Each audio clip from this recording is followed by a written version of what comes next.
Prop 54 would require that before bills can be voted on, they must be put into print and online 72 hours before the state legislature can vote on it.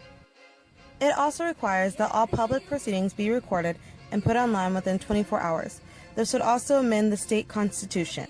The intention is to prevent bills from being changed last minute by special interest groups and being ratified.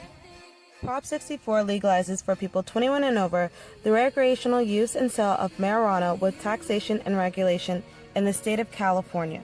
Residents of California can now legally grow up to 6 plants in their home, and if they are selling it, the cultivation is taxed $9.25 per ounce of dried flowers and $2.75 per ounce of dried leaf.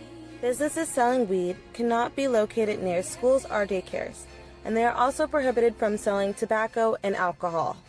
It will still be illegal to smoke while driving or in any public place or where smoking tobacco is prohibited, like restaurants, schools, and public areas. Prop 67 asks voters to find and decide once and for all, yes or no to banning plastic bags. Prop 65 decides where the 10-cent bag fee that we're already paying under state law would continue to go to the grocers or instead go to a statewide environmental fund. So what would happen if both 65 and 67 passes?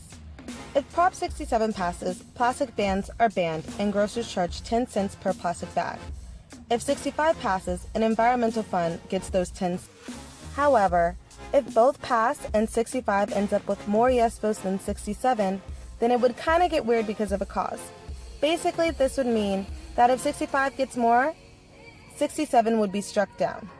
So here's a little recap of the props. Prop 54 was passed, which requires that bills be put into print and online 72 hours before they are voted on.